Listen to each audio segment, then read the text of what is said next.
Heli TNI AD jatuh di Ciwidey serupa dengan peristiwa jatuhnya Kapolda Jambi. Helikopter TNI AD yang jatuh di Ciwidey pada Minggu 28 Mei 2023 diketahui jenis Bell 412. Usut punya usut, helikopter serupa pernah mengalami kecelakaan ketika mengangkut rombongan Kapolda Jambi pada Februari 2023 lalu. Butuh waktu 53 jam untuk mengevakuasi rombongan Kapolda Jambi pada saat itu. Dilansir dari wikipedia.com, Bell 412 adalah sebuah helikopter serbaguna yang diproduksi oleh Bell Helicopter Tractron. Di Indonesia, TNI AD memakai helikopter Bell 412 EP.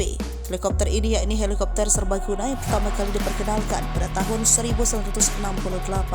Helikopter ini juga diproduksi oleh PT Dirgantara Indonesia dan dinamakan MBL 412, yang merupakan helikopter kelas medium yang menggunakan sistem rotor quad blade. Dengan sistem rotor canggih ini memungkinkan terbang cepat dengan kebisingan minimal.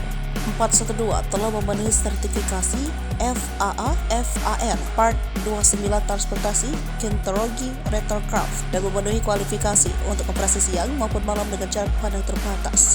Dengan kecepatan jelajah 130 knot dan jangkauan hingga 402 nm, Bell 412 EP dapat menjadi andalan sebagai helikopter pengangkut yang menawarkan efisiensi dalam pengoperasiannya. Helikopter ini diyakini sudah dilengkapi fitur keselamatan tinggi, perawatan mudah, dan biaya operasional rendah.